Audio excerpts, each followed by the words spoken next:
to my channel, do subscribe it and make sure to hit the bell icon so that you would not miss any of my upcoming videos. Hello dear students, welcome back to Arena tutorials.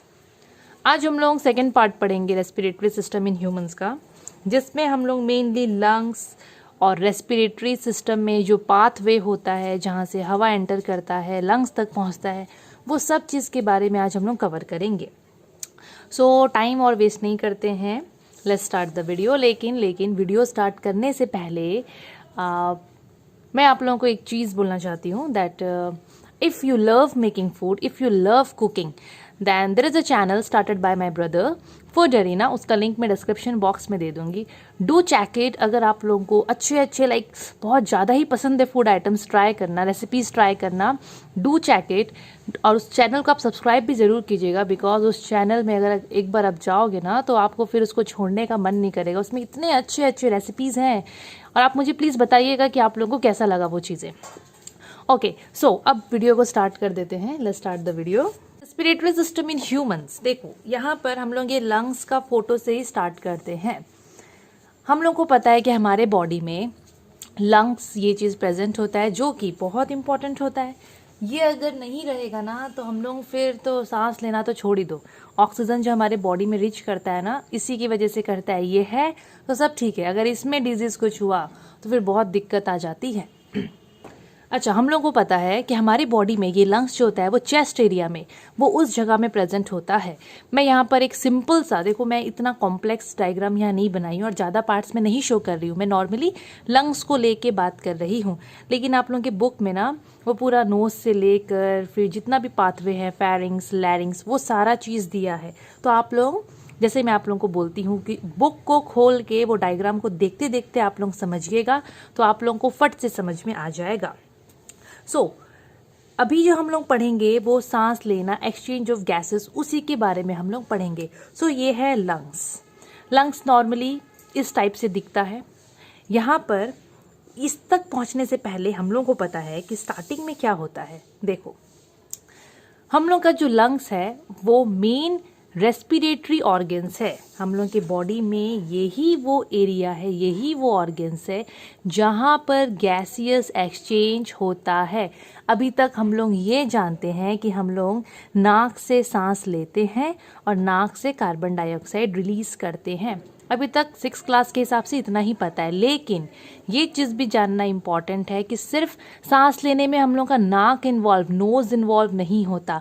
Nose से हम लोग जो air लेते हैं वो पहुंचता है ये लंग्स तक, फिर ये लंग्स से एयर वापस निकल के जाता है और हम लोग के नोज़ से बाहर आता है।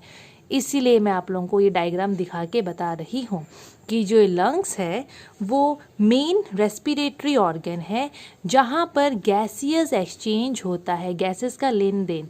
ऑक्सीजन लेता है बॉडी एंड और कार्बन डाइऑक्साइड निकालता है। कहाँ पर होता है? इस लंग्स में। अभी रेस्पिरेटरी ट्रैक्ट देखो, the path through which air travels to the lungs and back to the atmosphere. आप लोग अपने बुक में देखो, यहाँ पर बुक में जो डायग्राम है, रेस्पिरेटरी ट्रैक्ट उस रास्ते को बोल रहा है, उस पाथ को, उस रास्ते को बोल रहा है जिस रास्ते से हवा हम लोग के बॉडी में घुस के लंग्स तक जाता है, फिर वापस लंग से वो बाहर निकल के बॉडी में, मीन्स बॉडी से बाहर आ जाता है। मतलब ये वो रास्ता है। बिकॉज देखो मैं यहाँ तो पूरा नहीं बना पाई हूँ, आप लोग बुक में देखो, नोज आप लोगों को दिखता होगा ना। अब मैं एक काम करती हूँ, इधर साइड में मैं एक फ़ोटो दे देती हूँ, उसमें आप लोगों को ज़्यादा दिखेगा, ठीक है। सो नोज से देखो एयर एंटर करता है। नोज के बाद क्या वो डायरेक्ट लंग्स में पहुंच रहा है? नहीं, बीच में आप रास्ता देखो, बीच में कितना सारा चीज़ दिख रहा है ना। तो नोज से वो हवा धीरे धीरे फेरिंग्स, लैरिंग्स, ट्रैकिया, वैकिया, हर चीज़ों को क्रॉस करता वो लंग्स में पहुंचता है। तो ये जो रास्ता है नाक से लेकर लंग्स तक के बीच का और लंग्स तक का, यही रास्ते को बोलते हैं रेस्पिरेटरी ट्रैक्ट। ये वो रास्ता है जिस रास्ते से हवा ट्रैवल करता है। पहले कहाँ से ट्रैवल करेगा? हवा एटमॉस्फेयर से, मीन्स एनवायरनमेंट से वो हम लोग के नोज़ में एंटर करके पूरा रास्ता ट्रैवल करके वो लंग्स में पहुँचेगा।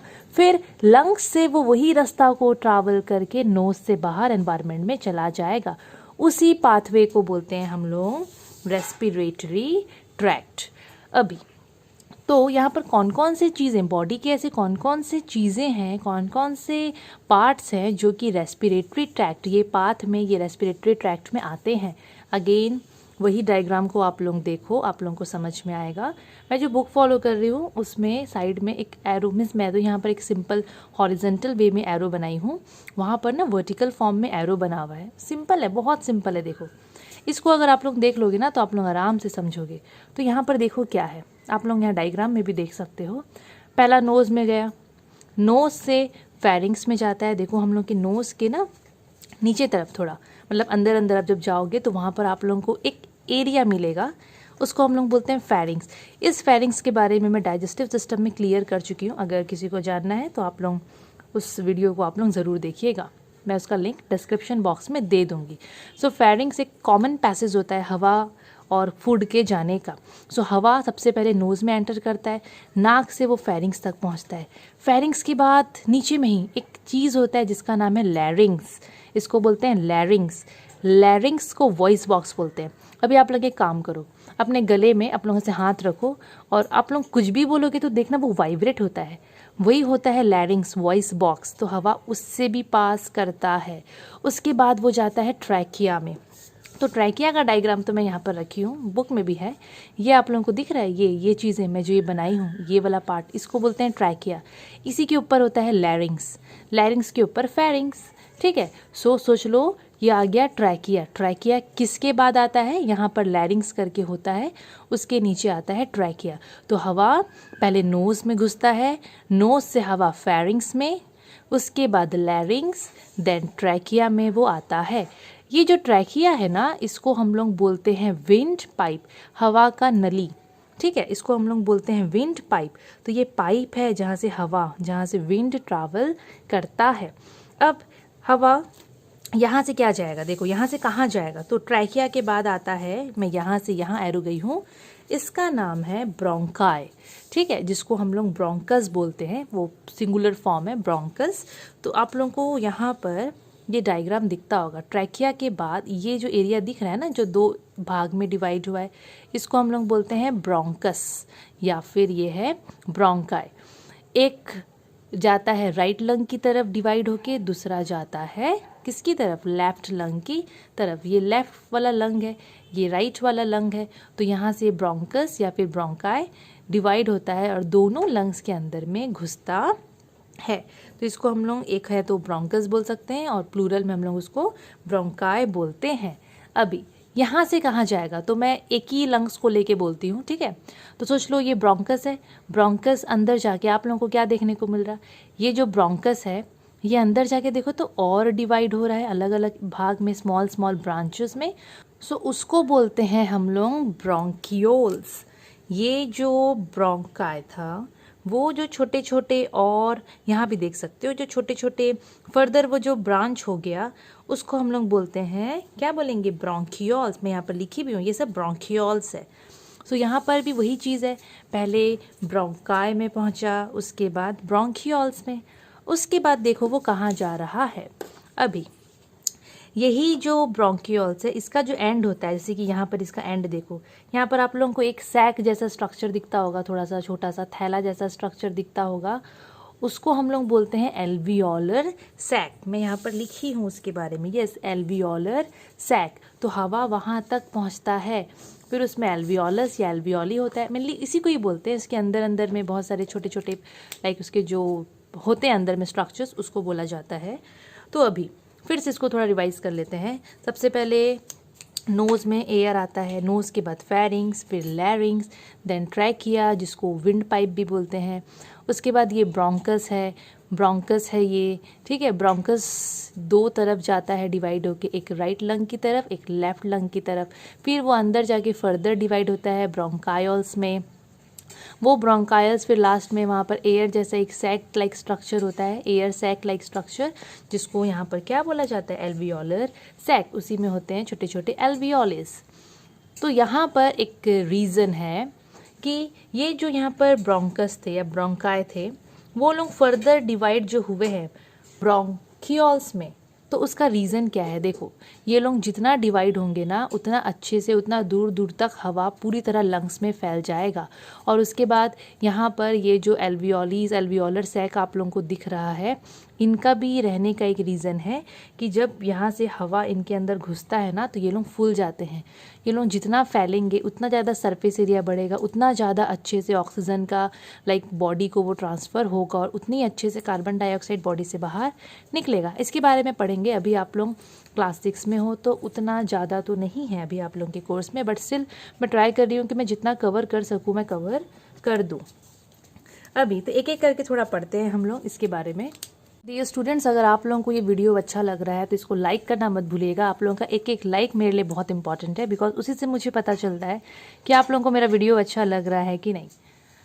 सो नेसल कैविटी, देखो अभी हम लोग वही चीज़ को स्टार्ट कर रहे हैं फिर से। नेसल कैविटी आ गया। अब नेसल कैविटी आप लोग बोलोगे मैडम आप तो यहाँ पर नोज़ बोले थे और ये नेसल कैविटी आ गया। तो नेसल कैविटी ना, मैं यहाँ पर फोटो दे दूँगी।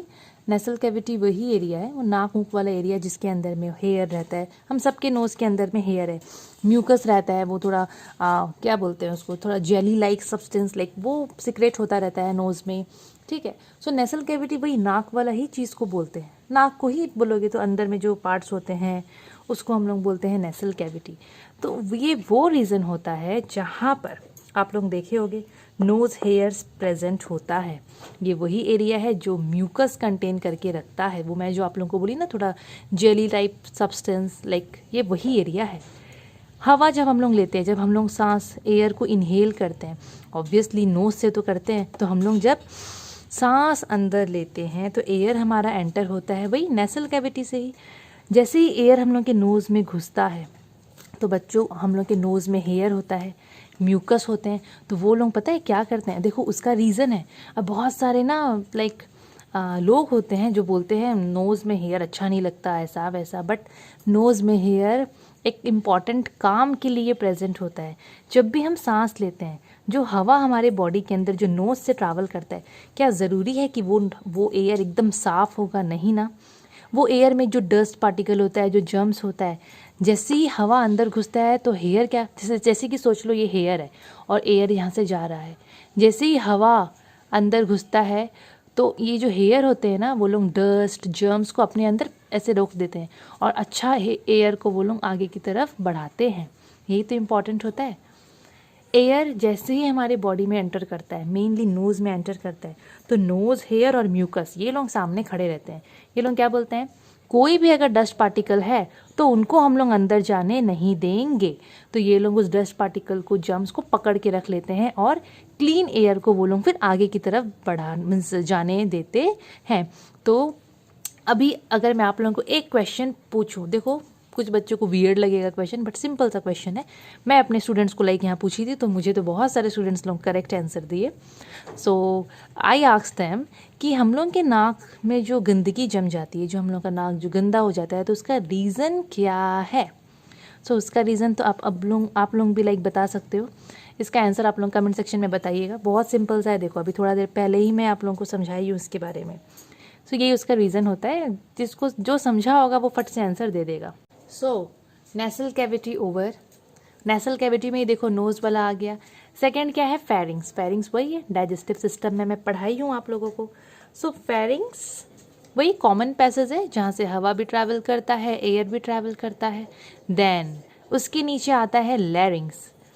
पहले फेरिंग्स आया, उसके बाद क्या आया, लैरिंग्स। लैरिंग्स को हम लोग वॉइस बॉक्स बोलते हैं और लैरिंग्स का काम मेनली होता है वो साउंड प्रोड्यूस करना। मैं जो आप लोगों को अभी बोल बोल के पढ़ा रही हूँ, मेरा साउंड प्रोड्यूस हो रहा है। वो कौन प्रोड्यूस कर रहा है, लैरिंग्स। ये सब के बारे में अभी डिटेल स्टडी नहीं है, हायर क्लासेस में आप लोग पढ़ोगे। Then trachea. तो ट्रैकिया यही रहा ट्रैकिया। आप लोग ये ट्रैकिया देख रहे हो, इसमें कैसे रिंग्स ऑफ मसल्स ऐसे कैसे प्रेजेंट है ना। इसके बारे में मैंने एक्चुअली ज़्यादा स्टडी तो नहीं है, हायर क्लासेस में आप लोग देखोगे। तो ये ट्रैकिया है, इसको हम लोग विंड पाइप बोलते हैं। तो ये वही जगह है मेनली जहाँ से लैरिंग्स के बाद हवा यहाँ से नीचे नीचे नीचे नीचे ट्रैवल करता है। और एक चीज़, जब लंग से वापस हवा निकलता है तो वो भी वही ट्रैकिया को ही वो क्रॉस करके हम लोग के नोज से बाहर आता है। देन उसके बाद क्या है, उसके बाद कौन था, उसके बाद था ब्रोंकाई। तो ब्रोंकाई में आप लोगों को बता दी हूँ the 2 branching tubes of trachea. ये ट्रैकिया का आप लोगों को दिख रहा है ना, ब्रांचिंग ट्यूब्स, इसी को हम लोग क्या बोलते हैं, ब्रोंकाई। और सिंगुलर बोलेंगे तो उसको ब्रोंकस बोलेंगे हम लोग, जो चीज़ मैं यहाँ भी लिख दी हूँ, ठीक है। उसके बाद ब्रोंकियोल्स, तो ब्रोंकियोल्स का क्या है, अगेन आप लोग अगर डायग्राम देखोगे तो आप लोगों को समझ में आ जाएगा। यही ब्रोंकस, ये लोग फर्दर डिवाइड हो गए हैं छोटा छोटा अलग अलग ब्रांच में, उसी को हम लोग बोलते हैं क्या, उसको हम लोग बोलेंगे ब्रोंकियोल्स।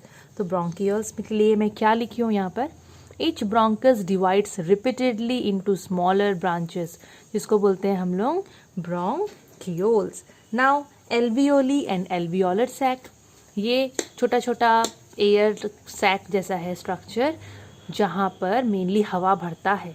और ये जैसे ही ब्रोंकियोल्स ख़त्म होते हैं, ब्रोंकियोल्स की एंडिंग में ये एयर सैक प्रेजेंट होता है।